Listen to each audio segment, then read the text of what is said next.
આ સરફેસ એરિયાથી જમીનથી 22 ફૂટ નીચે છે, માટે આને સ્વયંભૂ શિવલિંગ કહેવાય.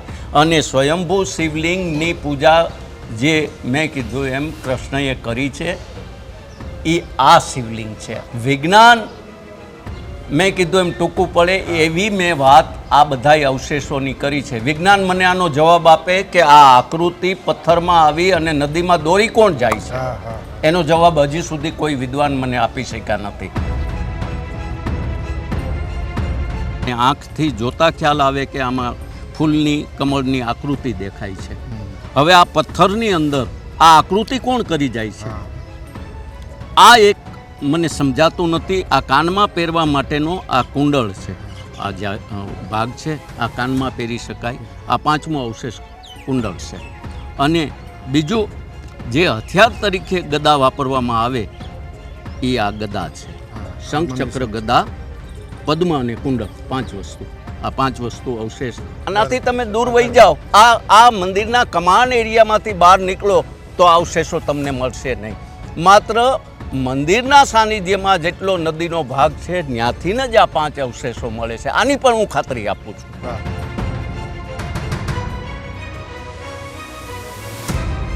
ફરી પાછા આવશું અને જે આપના નસીબમાં જે અવશેષ સાથે આપની લેણાદેવી લખાયેલી હશે એ તમારા હાથે હું આમાંના અવશેષ અપાવીશ, આની હું ખાતરી આપું છું. આ હું આપને વડ દેખાડું છું. થડ નથી, વડનું થડ નથી, થડ વડવાઈમાંથી બનશે, મૂળ નથી. આ મોટું પ્રમાણ છે. આ મંદિરના રક્ષણ કાજે એની શહીદી ઓરી છે. આજે પણ મેં કીધું એ બધાની આસ્થાનું કેન્દ્ર છે અને લોકો અહીંયા પણ માથું ટેકવવા આવે છે. એ એક યુવાન અહીંથી પડ્યો જેનું અંતર મેં કીધું એમ આ ભરતી 2 ફૂટની છે, એને કાઢી નાખો તો 18 ફૂટ ઉપરથી પથ્થરની શિલા ઉપર પડે અને એને એક ટોચો ન થાય. હું જ્યારે વાત કરું છું ત્યારે સઘન અવસ્થામાં જ હું વાત કરું છું ને વિશ્વાસ સાથે વાત કરું છું અને પ્રમાણ આપું છું કે આજે એ વ્યક્તિ જીવિત છે, જેનું નામ કિશોરસિંહ રાયજાદા છે. રેન્જ ફોરેસ્ટ ઓફિસર તરીકે રિટાયર થયો છે અને સોંદડા ગામમાં આજે પણ એ જીવે છે. અને મારો મોટો ભાઈ ધારાસભ્યની ચૂંટણીમાં વિજય પ્રાપ્ત કરે એવી મેં ટેક રાખેલી. 10 મિનિટમાં આખું આકાશ ચોખ્ખું થઈ ગયું ને જેટલા મહેમાનો અને બ્રાહ્મણો બધાય જમીને ગયા. પછી બધું સરસ થઈ ગયું. એટલે આજ મારા પપ્પા હાજર નથી પણ એનું એક આ સ્વરૂપ છે કે એને વચન કીધા હતા કે દાદા અવશ્ય તારા ઘરે પારણું બંધાશે. આજે કેટલા વર્ષે પારણું બંધાણું અને આજે અમે દાદાના દર્શન કરવા માટે આવ્યા છે અને અમારી માનતા છે. માણસ એટલે નહીં તો 50,000 જમ્યો છે ત્યારે, તો પણ બધી જ વસ્તુ એમનેમ હતી. પછી વૃદ્ધાશ્રમમાં આપી, કાચો માલ બધો, કારણ કે 5,000ની માણસમાં 50,000ને જમાડ્યા હતા.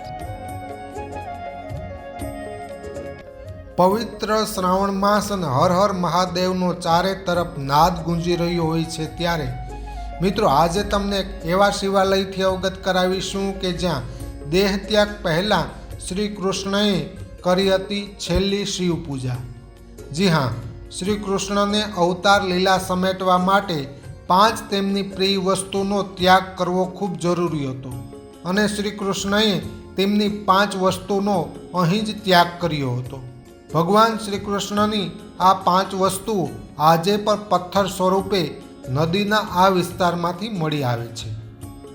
અમે વાત કરી રહ્યા છે જૂનાગઢ જિલ્લાના માંગરોળ તાલુકાથી અંદાજે 7 કિલોમીટરના અંતરે નોળી નદીના કાંઠે પ્રકૃતિની ગોદમાં આવેલી છે આ પાવન જગ્યા અને અહીં બિરાજે છે કામનાથ મહાદેવ.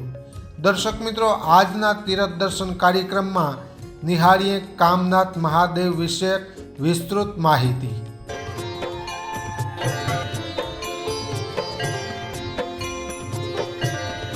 અને તમામ મિત્રો માહિતી આપવા માટે આજના તીર્થ દર્શન કાર્યક્રમની અંદર વનરાજસિંહભાઈ રાયજાદા આજના તીર્થ દર્શનમાં આપણી સાથે જોડાયેલ છે. પધારો બાપુ, ખૂબ ખૂબ સ્વાગત છે.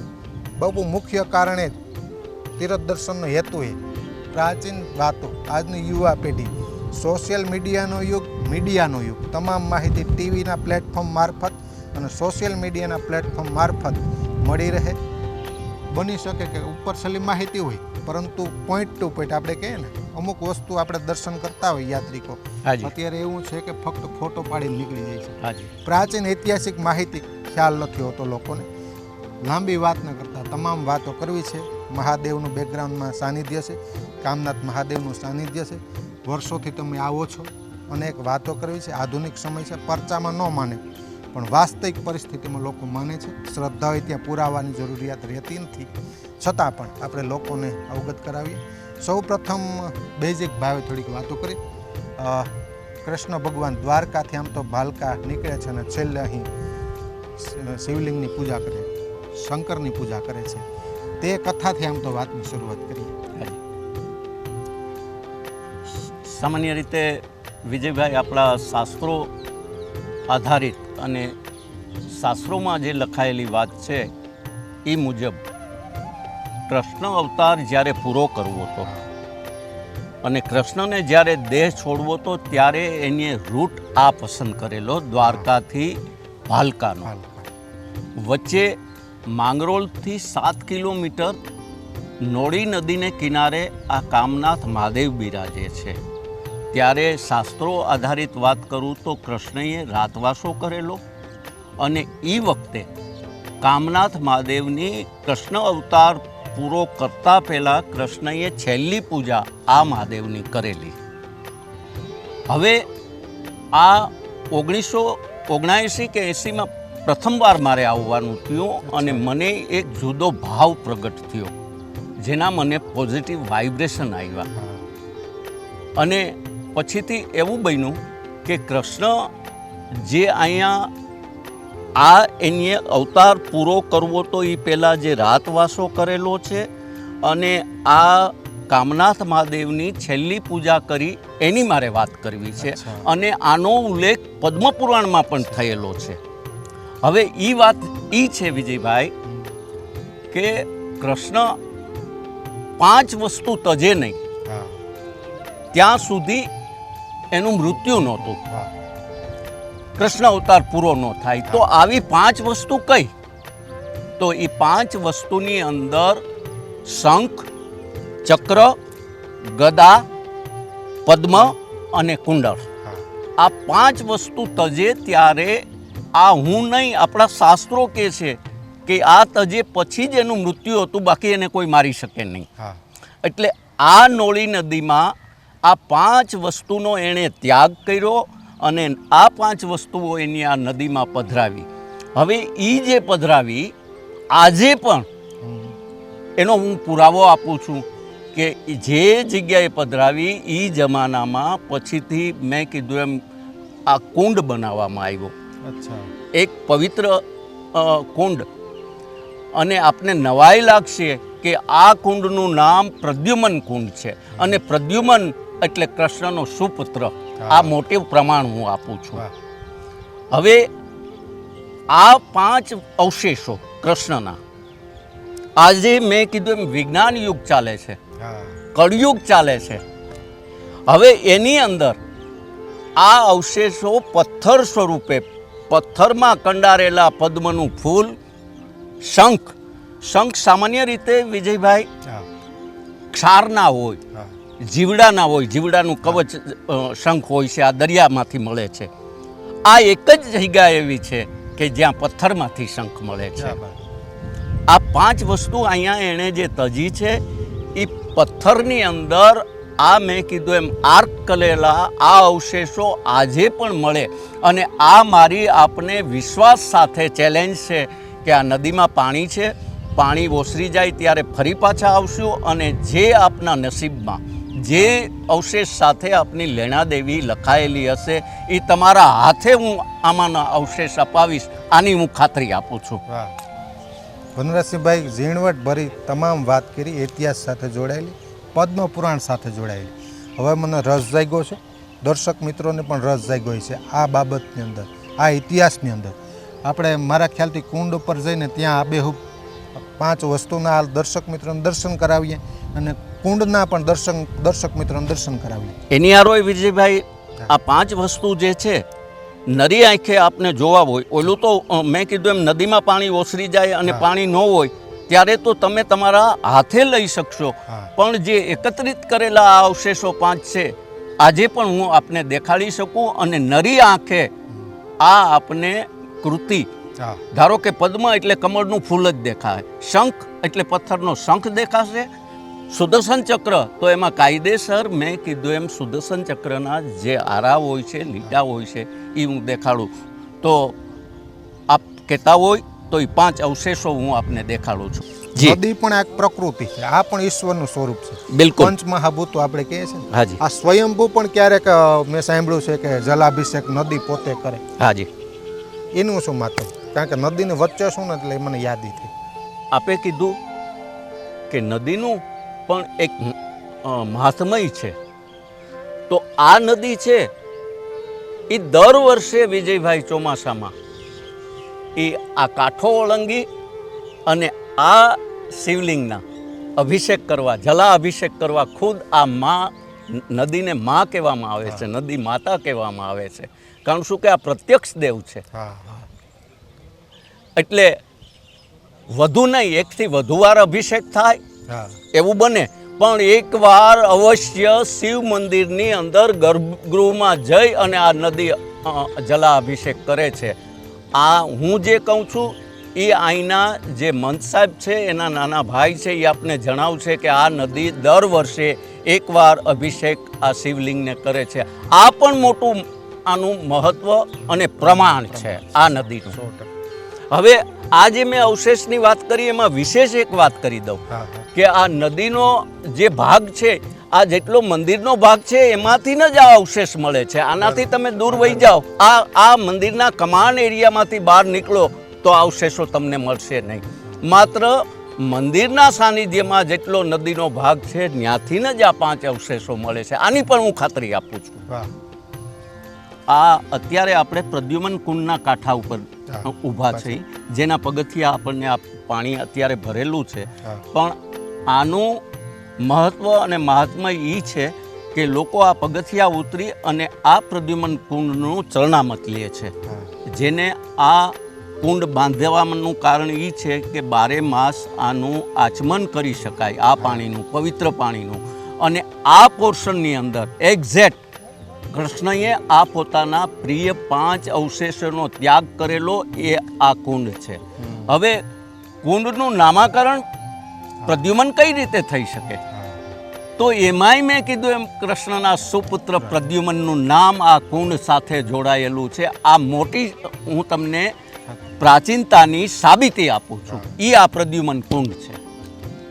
હવે વિજયભાઈ, આ જે છે 5 અવશેષો કૃષ્ણ ધારણ કરતા. હા ધારો કે કુંડળ તો એ કાનમાં પહેરવા માટે આવે.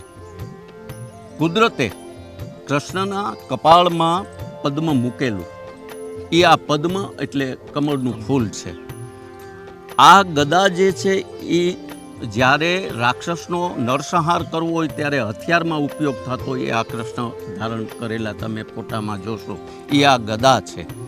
પછી બીજું હથિયાર જ્યારે એને છોડવું હોય અને આ રાક્ષસોનો નાશ કરવો હોય ત્યારે આ સુદર્શન ચક્ર વાપરતા એ સુદર્શન ચક્ર છે. બીજું કૃષ્ણ કાનમાં કુંડળ પહેરતા. હા તો વિજયભાઈ, આ કુંડળ હું આપને પથ્થરની આકૃતિવાળો દેખાડું છું. એ આ કુંડળ છે. શંખ શંખ હવે આ શંખની વાત કરું તો આ 2 શંખ પથ્થરમાંથી બનેલા છે.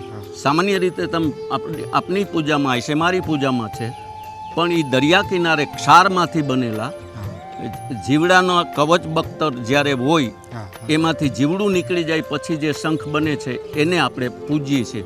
પણ પથ્થરના શંખ હું વિશ્વાસ સાથે કહું છું કે માત્ર ને માત્ર મારી સમજ પ્રમાણે આ નોળી નદીમાંથી જ આપને મળી આવશે. એ આ શંખ છે પથ્થર સ્વરૂપે. પણ એક કોમન બાબત લોકોને સમજવા માટે કે શિવ હોય ત્યાં વડ હોય, પીપળો હોય, શ્રાવણ મહિનો હોય ત્યારે વિશેષ મહત્વ, નદી, આવું કોમન હોય છે. પ્રકૃતિને શિવ સાથે સીધો ડાયરેક્ટ સંબંધ આપણે કહે આ અહીંયા જોવા મળે છે ત્રિવેણી સંગમ. બિલકુલ. અહીંનું એક શું માતમ છે એ થોડું સમજાવો.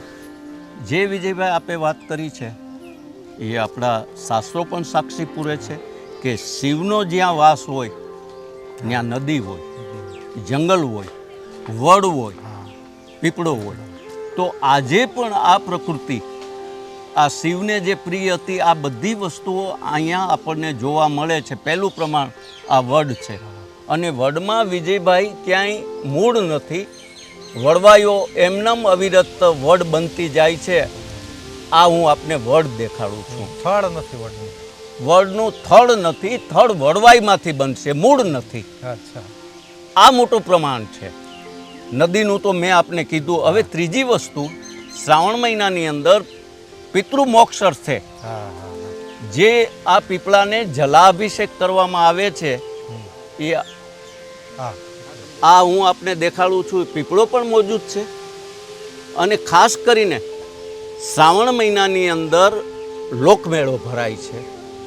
એટલે શ્રાવણ મહિનો અવિરત લોકો જે આવે છે પોતાના પિતૃને અહીંયા જલાભિષેક કરે છે, એના મોક્ષ અર્થે પ્રાર્થના કરે છે. તો આ પીપળાનો વડ પણ અહીંયા મોજૂદ છે.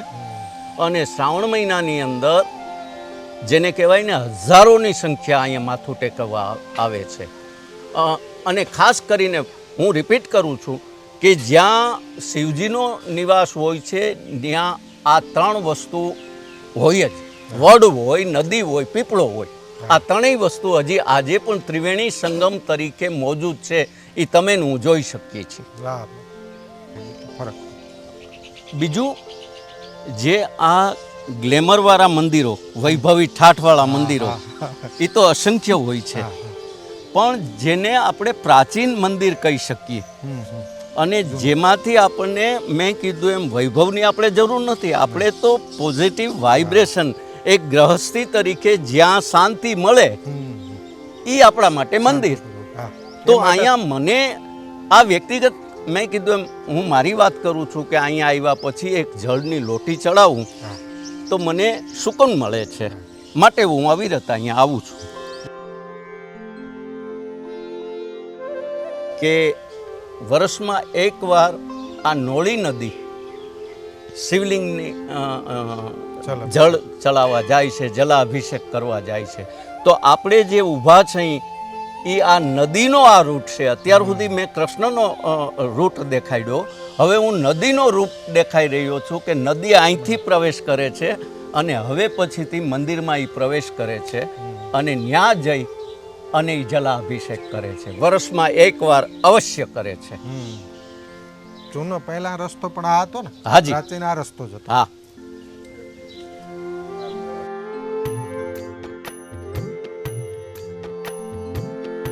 હાજી, તેમને બલિદાન આપ્યું એના માટે. હાજી. આનું પણ એની પાછળ કંઈક હશે.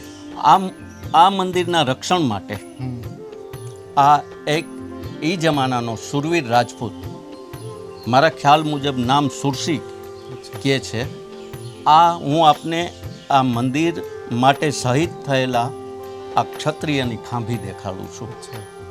આ મંદિરના રક્ષણ કાજે એની શહીદી ઓરી છે. આજે પણ મેં કીધું એ બધાની આસ્થાનું કેન્દ્ર છે અને લોકો અહીંયા પણ માથું ટેકવવા આવે છે. એ આ વીર પુરુષની હું આપને ખાંભી દેખાડી રહ્યો છું.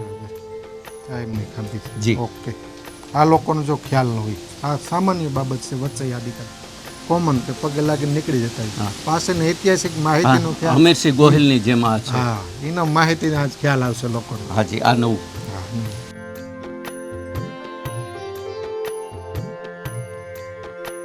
હવે મિત્રો આવ્યા છે અમે મેન સાનિધ્યમાં, મહાદેવના સાનિધ્યમાં, જ્યાં હરિ અને હરની હાકલ પડે છે. હરિ ને હરનો જ્યાં સમન્વય જોવા મળે છે એવા કામનાથ મહાદેવના પટાંગણની અંદર અમે આવેલા છે.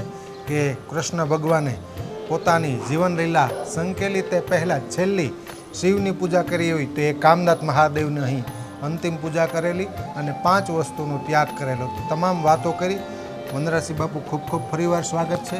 અને મિત્રો, પુરાણની વાત કરતા હોય, શિવ પુરાણની વાત હોય કે પદ્મ પુરાણની વાત હોય, શિવલિંગ સાથે જોડાયેલી અનેક કથાઓ તમે સાંભળતા હશો. કે સ્વયંભૂ શિવલિંગ સાથે જોડાયેલી અનેક કથાઓ. જ્યોતિર્લિંગ હોય તો તેનું પણ માતમ અલગ હોય છે. શિવલિંગ અલગ વસ્તુ છે, શિવાલય પણ અલગ વસ્તુ છે. પણ જમીનની સમતલ હોય તે સ્થાપિત શિવલિંગ હોય છે, આપ જાણો છો. અને ભૂતળથી નીચેના ભાગમાં હોય તો સ્વયંભૂ શિવલિંગ હોય છે. આ વિસ્તારપૂર્વક વાતો કરવી છે.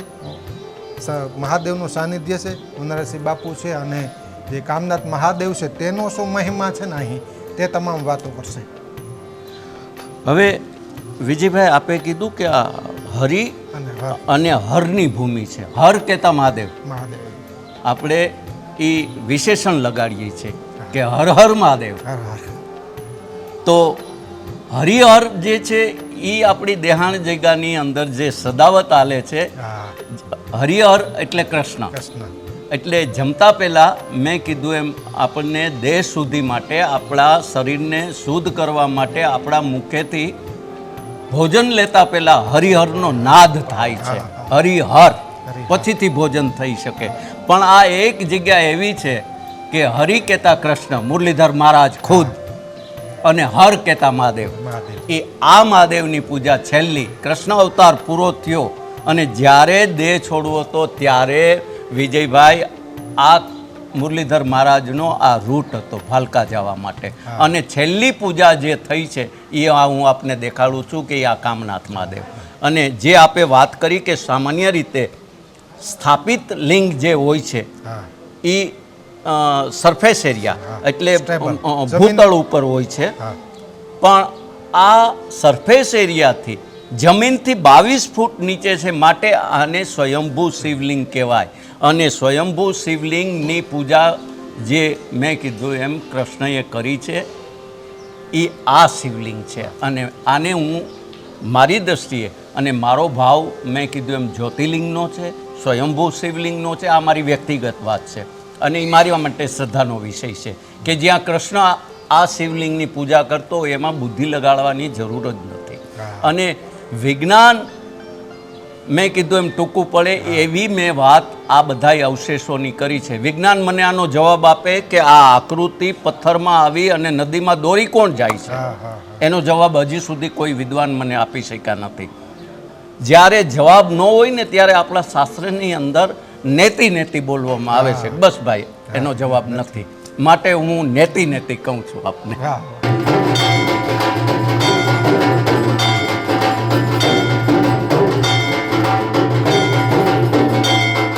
તમે જે વાત કરી એ ઉપરથી એવું લાગે કે કોઈ પણ વ્યક્તિના કામ થતા હોય ને એક આંતરિક અનુભૂતિ હોય અને એક બાહ્ય અનુભૂતિ. બિલકુલ બરાબર. આપણે સાકાર નિરાકાર એવા અલગ અલગ શબ્દો વાપરે, પણ ઊંડા આધ્યાત્મમાં આપણે નથી જવું. સામાન્ય રીતે સ્વયં વિચારીએ ને એટલે કામ થઈ જતા હોય, એક પોઝિટિવિટી મળતી હોય. શરીરની પોઝિટિવિટી અલગ અને આપણા કાર્યો, આંતરિક કાર્યોની પોઝિટિવિટી અલગ, અને સ્વયં કેમ આપણું ધ્યાન રાખતો ઈશ્વર એવી અનુભૂતિ પણ થતી હોય. બિલકુલ. અને એવા પરચા પણ મળતા હોય. આધુનિક યુગ છે, પરચામાં ન માને પણ વિજ્ઞાન પણ સાબિત ન કરતું હોય ત્યારે માનવું પડે. બિલકુલ. તમારી શ્રદ્ધા જોડાયેલી ક્યારથી ને એવા કયા કામ થયા લોકોને સ્વીકારવું પડે કે નહીં સાક્ષાત ઈશ્વર છે? બહુ જ વિજયભાઈ, અત્યાર સુધીનો આપનો ગમતો સવાલ હોય તો આ છે. અને મારો પ્રિય જવાબ પણ આપ સાંભળી લેજો. સવાલે એટલો પ્રિય છે અને જવાબ પાછળ એક પ્રમાણ, ચમત્કાર. આ યુગની અંદર મારે એ વાત કરવી છે કે મારી શ્રદ્ધા પ્રબળ શું કામ એને બની. હા, બીજા નંબરમાં હું આ જ યુગમાં જન્મો છું એટલે શ્રદ્ધા અને અંધશ્રદ્ધા હા. એ હું સમજી શકું છું. પણ શ્રદ્ધા મેં કીધું એમ પ્રબળ બને એના માટેનો મને આ ધરતી ઉપર આ મહાદેવે મને પરચો આપ્યો છે. અને મોટો જે મને દાગ લાગવાનો હતો એ દાગ લાગવા નથી દીધો. હવે એની મારે વાત કરવી છે. વિજયભાઈ, એવું બન્યું કે 1980માં કે 79માં પહેલી વાર આવ્યો ત્યારે મને કંઈક સારા વાઇબ્રેશન, પોઝિટિવ વાઇબ્રેશન આ ગર્ભગૃહમાંથી આવ્યા. 1981માં મારા સગા મોટાભાઈ ધારાસભા લડતા હતા. અચ્છા. તો મેં અહીંયા આવીને સંકલ્પ કર્યો અને મહાદેવને મેં પ્રાર્થના કરી કે જો મારો મોટો ભાઈ આ વિજય પ્રાપ્ત કરે તો હું રુદ્રી ચડાવીશ. અચ્છા. હવે રુદ્રીની અહીંયા પરંપરા છે વિજયભાઈ, એ પણ હું વચ્ચે આપને આ રિવાજની વાત કરું છું કે સામાન્ય રીતે કોઈ પણ માણસ આવી અને અહીંયા શિવજીને એમ કહે કે મારે ત્યાં સંતાન નથી, જો સંતાન પ્રાપ્તિ થશે તો હું અહીંયા આવીને રુદ્રી કરીશ. હવે રુદ્રી શક્તિ પ્રમાણે થાય છે, તો 5ની કરો, 11ની કરો. એવી રીતે મેં પણ અહીંયા હાથ જોડી અને મારો મોટો ભાઈ ધારાસભ્યની ચૂંટણીમાં વિજય પ્રાપ્ત કરે એવી મેં ટેક રાખેલી. હવે વિશેષ ટેક એ રાખેલી કે જો એ વિજય પ્રાપ્ત કરશે તો હું ચાલીને આવીશ અને અહીંયા રુદ્રી કરીશ. બન્યું એવું વિજયભાઈ કે મોટો ભાઈ તો ધારાસભ્ય ચૂંટાઈ ગયો. હવે જે મેં ટેક રાખી હતી એ મારે પૂરી કરવાની હતી. તો હું કેશોદ રહેતો હતો ત્યારે, અને કેશોદથી ઉઘાડા પગે ચાલી અને મેં કીધું એમ જે મેં આ સંકલ્પ કર્યો તો એ પૂર્ણ કરવા માટે આવ્યો. તો સામાન્ય રીતે મારા સંબંધ, મોટાભાઈના સંબંધ એને લઈને સમુદાય વધુ હતો, એટલે 1500 માણસની રુદ્રી હતી. હવે પછીથી મૂળ વાત ઉપર આવું છું કે વિજયભાઈ, સામાન્ય રીતે આપણી જે મિષ્ટાન કહું છું, મીઠાઈ કહું છું, એ બધું તાત્કાલિક મળી શકે, બની શકે, પણ ચૂરમાના લાડુ જે છે એ તાત્કાલિક ન બની શકે. તો આ 1500 જણાના લાડુ બનાવવા માટે આગલે દિવસે મેં 10 થી 12 છોકરાઓને મદદમાં મોકલેલા. હવે એમાંના એક યુવાનને ઊંઘમાં હાલવાની ટેવ, અને હું જ્યારે વાત કરું છું ત્યારે સભન અવસ્થામાં જ હું વાત કરું છું, વિશ્વાસ સાથે વાત કરું છું અને પ્રમાણ આપું છું કે આજે એ વ્યક્તિ જીવિત છે, જેનું નામ કિશોરસિંહ રાયજાદા છે. રેન્જ ફોરેસ્ટ ઓફિસર તરીકે રિટાયર થયો છે અને સોંદડા ગામમાં આજે પણ એ જીવે છે. એને ઊંઘમાં હાલવાની ટેવ. તો આ 10-12 છોકરા હતા, એમાંથી આ એક યુવાન 18 થી 20 વર્ષનો, એ રાત્રે લાડુ બનાવીને 2 વાગ્યે અગાસીમાં સુવા ગયા. હવે પછીથી આ વિજયભાઈ, હું આપને આ અગાસી દેખાડું છું. આ અગાસી ઉપર સૂતા હતા, એમાં એ ઊંઘમાંથી ચાલતા ચાલતા ઉપરથી પડ્યો. ત્યારે આ તો હવે સારું, મેં કીધું એમ ફ્લોરિંગ થઈ ગયું છે, પણ નીચે પથ્થરની શિલા છે. હવે ઊંઘમાં જે માણસ પડે સભાન અવસ્થામાં હોય નહીં, એટલે એની દિશા કોઈ પણ શરીરના કોઈ પણ બોડી ઉપર પ્રેશર આવે એ રીતે પડે. માથું આવે, ડાબું પડખું આવે, જમણું આવે, ગમે તે રીતે પડે. અને મેં કીધું એમ શરીરમાં નુકસાન થાય જ. આ સનાતન સત્ય છે. કારણ શું કે ઊંઘમાં પડેલો માણસ જાગૃત ન હોય. તો એ એક યુવાન અહીંથી પડ્યો, જેનું અંતર મેં કીધું એમ આ ભરતી 2 ફૂટની છે, એને કાઢી નાખો તો 18 ફૂટ ઉપરથી પથ્થરની શિલા ઉપર પડે અને એને એક ટોચો ન થાય. અને આ હું એક નહીં, હજારો માણસની સાક્ષી આપને આપી શકું કે આ કિશોરસિંહ રાયજાદાને એક ટોચો ન થયો, અને જે ટીચર આઈડીનનું આપણે પોતું કહીએ છીએ એ પણ લગાડવું ન પડ્યું. બીજે દિવસે આ બધાને પીરસતો હતો. હવે પછીથી મારી કમનસીબી, જો કાંઈ બન્યું હોત તો શું થાત? તો બેન એમ કહેત કે વનરાજસિંહભાઈની રુદ્રીમાં ગયો તો ને મારો ભાઈ અપારિંગ થઈને આવ્યો. માં એમ કહેત કે મારો દીકરો અપારિંગ થઈને ગયો.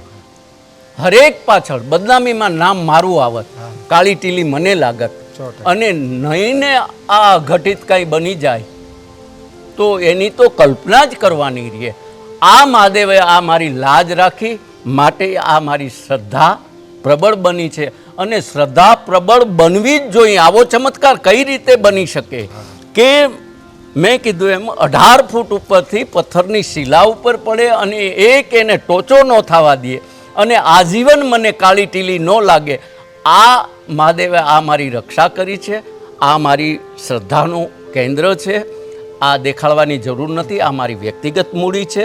અને આ પ્રસંગ પછીથી મેં કીધું એમ હું જ્યાં હોઉં ત્યાં એક મારો, હું અવારનવાર આવું છું, પણ મેં એક ક્રમ બનાવ્યો છે કે જ્યાં હોઉં ત્યાંથી શ્રાવણ મહિનામાં એકવાર અવશ્ય આવવું, જીવું ત્યાં સુધી. આજે જોગાનું જોગ એવું બન્યું કે શ્રાવણ મહિનોય છે, પવિત્ર દિવસ સોમવારે છે. અને અમારે મેં કીધું એમ આવી જગ્યાઓને ઉજાગર કરવા માટે જે સતત મેં કીધું એમ જાગૃત રહે છે એવો વિજયભાઈ જોટવા જેવો મિત્રનું પણ આજે સાનિધ્ય મળ્યું છે, જેના માટે પણ હું મારી જાતને એક ગૌરવ માનું છું કે આ મહાદેવને ઉજાગર કરવાથી કોઈ પણ લોકોનું કલ્યાણ થતું હોય આવું જે આપ ભગીરથ કાર્ય કરી રહ્યા છો એના માટે હું દાદા કામનાથને વિનંતી કરું કે આવા ને આવા કાર્યો આપને કરાવે અને દિવસે ને દિવસે આપની પ્રગતિ થાય એવું હું આ દાદા કામનાથને આપના જીવન માટે અને આપના પરિવાર માટે હું પ્રાર્થના કરું છું. મહાદેવ. અત્યારે રુદ્રાભિષેક તો આમ તો 12 માસ થાય, પણ મહાત્મય શ્રાવણ માસમાં રુદ્ર અભિષેકનું બહુ રહી છે. દર સોમવારે રાત્રિના 12 વાગે મહાપૂજા થાય છે. છેલ્લા દિવસોમાં એટલે 13, 14 ને અમાસ આજુબાજુના ગામડાના લોકો પિતૃ મોક્ષાર્થે પીપળે પાણી રેડે છે ને એના પિતૃ માટે મોક્ષની પ્રાર્થના કરે છે. બીજો એક કે અહીંની જે પરંપરાની થોડીક વાત સમજી લઈએ. થોડી બાપુએ વાત કરી પણ જે સંભાળનાર, મંદિર સંભાળનાર અને પૂજારી, આની પરંપરા કઈ રીતે છે? વંશ પરંપરાગત જ છે, લગભગ 18મી પેઢી સુધી. એટલે કે વંશ પરંપરાગત, દર પેઢી એનો દીકરો એ રીતે અમારે વંશ પરંપરાગત ભારતીય પરિવાર સેવા પૂજા આપે. તમે સંભાળો સંચાલન અને પૂજા? હા, ભાઈ ને એ લોકો. સમગ્ર જગ્યાની વાત કરી, કુલ કેટલાક વીઘા મંદિરના અંદરની અંદર જગ્યા? મંદિરની અંદર ઘણી જગ્યા છે, 85 એકર જેવી જગ્યા છે.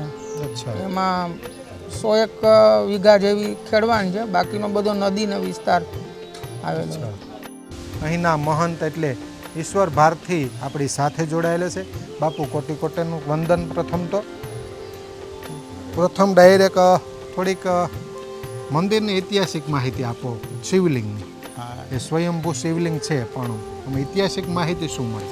આ એમ કે સ્વયંભૂ આ કામનાથ મહાદેવ મંદિર ભગવાન પૂજા કરેલી કૃષ્ણ ભગવાને, અને ભાલકાથી કૃષ્ણ અવતાર પૂરો થયો તો એ તો હજારો વર્ષ આ મંદિર રાફડાની અંદર, એટલે આ કોટડા ગામ ત્યાંના છે ને, કનક જૂનું ગામ હતું કોટડા. કનકસિંહ ચાવડાનું. કનકસિંહ ચાવડાનું ગામ કોટડા. એટલે કંકાવટી નગરી અત્યારે કોટડાથી ઓળખાય છે. તો એ આ ગાય ઓટોમેટિક આ રાફડા ઉપર દોવાઈ જતી. આ ખોદકામ કરતાં શિવલિંગ નીકળ્યું ત્યારે એમ કહે છે કે નાનું શિવલિંગ હતું, દર વર્ષે 1 ચોખા જેટલું વધે છે. અને જે આ ભગવાનના અવશેષ શંખ, ચક્ર, ગદા, પદ્મ, આ પદ્યુમનના નામનો પદ્મકુંડ છે આગળ, એની અંદર આ એટલા આજુબાજુના એરિયામાં મળે છે આ પદ્મ, શંખ, ચક્ર, ગદા.